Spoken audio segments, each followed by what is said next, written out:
அகிலம் நியூஸ் நேயர்களுக்கு வணக்கம். இன்றைய காலை நேர தலைப்புச் செய்திகள். கந்தளாய் குளத்தின் 10 வான்கதவுகள் திறக்கப்பட்டதால் ஏற்பட்ட வெள்ளப்பெருக்கினால் அப்பகுதியில் உள்ள 8000 மேற்பட்ட ஏக்கர் வயல் நிலங்கள் முற்றாக சேதமடைந்துள்ளன. பரட்டிக்காடு, செட்டிக்காடு, தமிழகம் உள்ளிட்ட பகுதிகளில் 10 நாட்களான நெற்பயிர்கள் வெள்ளத்தில் மூழ்கி அழிந்துவிட்டன. இந்த சேதம் அடுத்த போக விவசாய நடவடிக்கைகளையும் பாதிக்கும் அச்சுறுத்தலை ஏற்படுத்தியுள்ளது. மேலும் பாதிக்கப்பட்ட விவசாயிகளுக்கு உரிய இழப்பீடு மற்றும் நிவாரணங்களை வழங்குவதுடன் வயல் நிலங்களை சீரமைக்க நீர்ப்பாசன திணைக்களம், விவசாய அமைச்சகம் மற்றும் மாவட்ட நிர்வாகம் ஆகியன விரைந்து நடவடிக்கை எடுக்க வேண்டும் என விவசாயிகள் கூட்டாக கோரிக்கை விடுத்துள்ளனர். சீரற்ற காலநிலை காரணமாக கிழக்கு மாகாணத்தில் 10 பேர் உயிரிழந்ததுடன் 45,420 குடும்பங்களைச் சேர்ந்த 1,47,885 பேர் பாதிக்கப்பட்டுள்ளனர். சீரற்ற காலநிலை காரணமாக ஏற்பட்ட பலத்த காற்று மற்றும் மழை வெள்ளப்பெருக்கினால் கிழக்கு மாகாணத்தில் இடம்பெயர்ந்த மக்கள் தங்கியிருந்த நலன்புரி நிலையங்கள் அனைத்தும் மூடப்பட்டு இடம்பெயர்ந்த மக்கள் தங்களுடைய வீடுகளுக்கு சென்றுள்ளனர் என அனர்த்த முகாமைத்துவ நிலையம் தகவல் வெளியிட்டுள்ளது.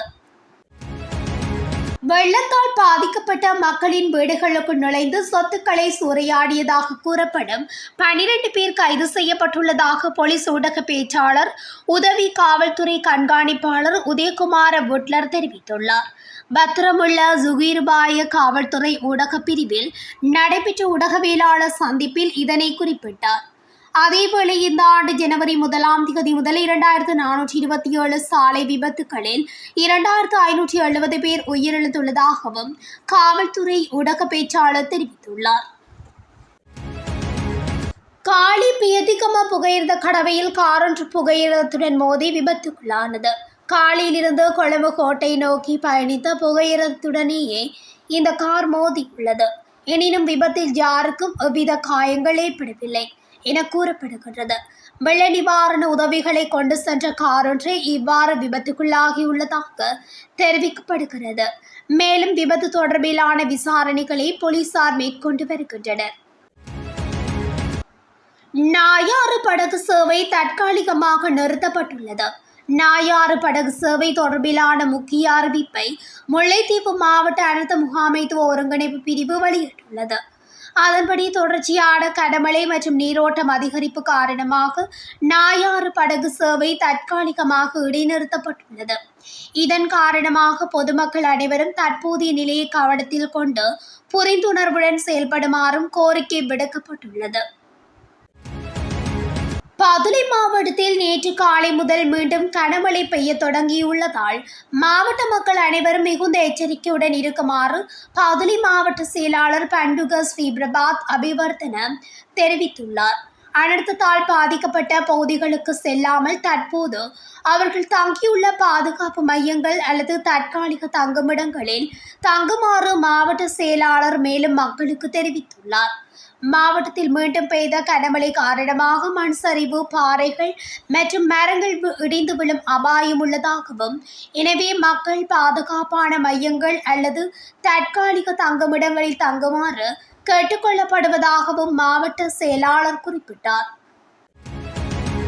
பரங்கியாறு, பாலியாறு வெள்ளம் தொடர்பான முன்னெச்சரிக்கை ஒன்றை மன்னார் மாவட்ட அனர்த்த முகாமைத்துவ பிரிவு விடுத்துள்ளது. வடகிழக்கு பருவமழை காரணமாக வவுனியா மாவட்டத்தில் தொடர்ச்சியாக பெய்து வரும் மழையினால் பேராறு குளத்தின் பாதுகாப்பு கருதி வான்கதவு ஒன்று செவ்வாய்க்கிழமை திறக்கப்பட்டுள்ளது. இதனால் மன்னார் மாவட்ட மாந்தை மேற்கு பிரதேசத்தினூடாக செல்லும் பரங்கியாறு, சிப்பியாறு மற்றும் பாலியாறு ஆகியவற்றின் நீர்மட்டம் குறிப்பிட்ட அளவு உயர்வதற்கான வாய்ப்பு உள்ளது.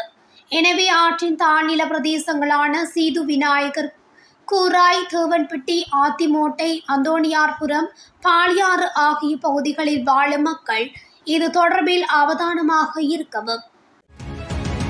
தரம் 5 முதல் 10 வரையிலான வகுப்புகளுக்கு தவணை பரீட்சை ரத்து செய்யப்பட்டுள்ளது. இதேவேளை குறித்த வகுப்புகளுக்கான தவணை பரீட்சைகளை அடுத்த தரத்திற்கு தேர்வு செய்ய தீர்மானித்துள்ளதாக கல்வி அமைச்சின் செயலாளர் தெரிவித்துள்ளார். கொத்மலை அணைக்கட்டு பகுதியில் கனரக வாகன போக்குவரத்து நிறுத்தப்பட்டுள்ளதாக மகாவலி அதிகார சபையின் பணிப்பாளர் நாயகம் அறிவித்துள்ளார். டிட்வா சூறாவளியால் பாதிக்கப்பட்ட மக்களுக்கு நிவாரணம் வழங்கும் அரசாங்கத்தின் ரீபில்டிங் ஸ்ரீலங்கா நிதியத்திற்கு நாளாந்தம் நன்கொடைகள் கிடைத்து வருவதுடன் யாடன் லேபரட்டோரிஸ் நிறுவனத்தினால் 20 மில்லியன் ரூபாய் நன்கொடை வழங்கப்பட்டுள்ளது. இதற்கான காசோலையை யாடன் நிறுவனத்தின் முகாமைத்துவ படிப்பாளர் சசி மால் திசாநாயக்கம் ஜனாதிபதி அலுவலகத்தில் வைத்து ஜனாதிபதியின் செயலாளர் கலாநிதி நந்திக சனத்குமார் நாயக்கவிடம் கையளித்துள்ளார். நாட்டில் சீரற்ற காலநிலை நிலவிய போதும் இம்மாதத்தின் முதல் வாரத்தில் நாட்டுக்கு வருகை தந்த சுற்றுலா பயணிகளின் எண்ணிக்கை 43,000 தாண்டியுள்ளதாக சுற்றுலா அபிவிருத்தி அதிகார சபை தெரிவித்துள்ளது. வடக்கு மற்றும் கிழக்கு மாகாணங்கள் உட்பட்ட நாட்டின் பல பகுதிகளுக்கும் தற்போது கிடைத்து வரும் பரவலான மழை எதிர்வரும் 3 தினங்களுக்கு குறிப்பாக எதிர்வரும் 12ஆம் தேதி வரை தொடரும் வாய்ப்புள்ளது என்று யாழ்ப்பாண பல்கலைக்கழக புவியியல் துறையின் தலைவரும் வானிலை ஆய்வாளருமான பேராசிரியர் நாகமுத்து பிரதீபராஜா தெரிவித்துள்ளார். இலங்கைக்கு தென்கிழக்கு திசையில் நிலவும் காற்று சுழற்சி காரணமாகவும் இலங்கையின் தென்மேற்கு பகுதியை மையம் கொண்டு நிலவும் வளிமண்டல தளம்பல் நிலை காரணமாகவும் வடகில் பருவக்காற்று கொண்டுவரும் அதிக ஈரப்பதன் காரணமாக இவ்வாறு நடைபெற வாய்ப்புள்ளது என்று குறிப்பிட்டுள்ளார்.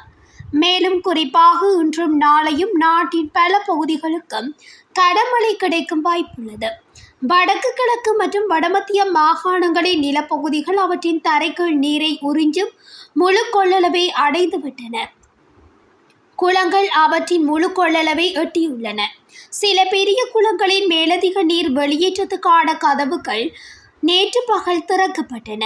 இந்நிலையில் கிடைக்கும் மழை வீழ்ச்சி முழுவதும் தரை மேற்பரப்பில் தேங்குவதுடன் தாழ்நில பகுதிகளில் வெள்ள அனர்த்தத்தையும் உருவாக்கக்கூடும்.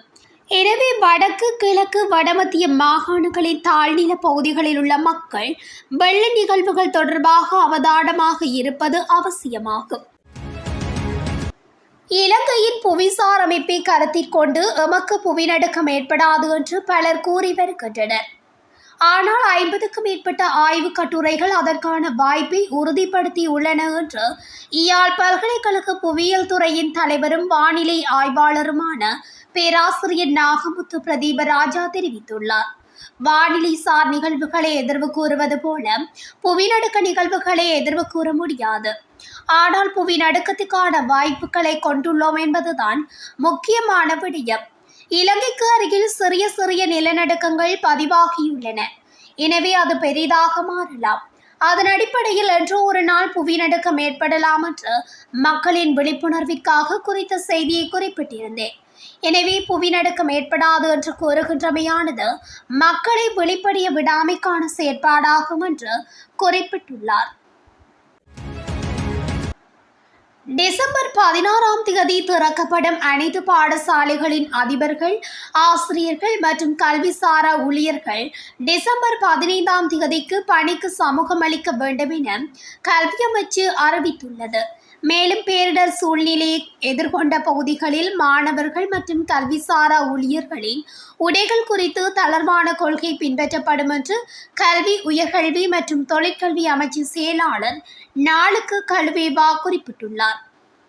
கல்வி பொதுத்தராதர உயர்தர பரீட்சையில் நடத்தப்படாது எஞ்சியுள்ள பாடங்களுக்கான பரீட்சைகளை எதிர்வரும் ஜனவரி 12ஆம் தேதி முதல் மீண்டும் நடத்துவதற்கு பரீட்சைகள் திணைக்களம் தீர்மானித்துள்ளது. பேரிடருக்கு பிந்திய நிவாரண செயற்பாடுகளுக்கு தேவையான தகவல்களை சேகரிக்கும் பணியானது அமைச்சுடன் இணைந்த கள அலுவலர்கள் மற்றும் கிராம அலுவலர்களின் ஆதரவுடன் அரசாங்கத்தால் நிறுவப்பட்ட பொறிமுறையின் ஒரு பகுதியாக உத்தியோகபூர்வமாக மாவட்ட செயலகங்கள் மற்றும் பிரதேச செயலகங்கள் மூலம் மட்டுமே நடத்தப்படுகிறது. அதனை பொதுமக்களுக்கு மகளிர் மற்றும் சிறுவர் விவகார அமைச்சு அறியப்படுத்த விரும்புகிறது. அண்மையில் தாக்கிய டிட்வா புயலால் பாதிக்கப்பட்டவர்களுக்கு நிவாரணம் வழங்குவதாக கூறி பாதிக்கப்பட்டவர்களிடமிருந்து தனிப்பட்ட தகவல்களை கோரும் பல குறுஞ்செய்திகள் வாட்ஸ்அப், ஃபேஸ்புக் மற்றும் பிற சமூக ஊடக தளங்கள் மூலம் பரவி வருவது அவதானிக்கப்பட்டுள்ளது. எனவே பொதுமக்கள் இவ்வாறான மோசடி செய்திகளால் ஏமாற வேண்டாம் என்றும் அங்கீகரிக்கப்படாத நபர்களுடன் தனிப்பட்ட தகவல்களை பகிர்ந்து கொள்வதை தவிர்க்குமாறு அன்புடன் அறிவுறுத்தப்படுகிறார்கள். இத்துடன் அகிலம் நியூஸின் இன்றைய காலை நேர தலைப்புச் செய்திகள் நிறைவடைகின்றன. தொடர்ச்சியாக செய்திகளை அறிந்து கொள்ள அகிலம் நியூஸ் ஊடகத்துடன் இணைந்திருங்கள். நன்றி.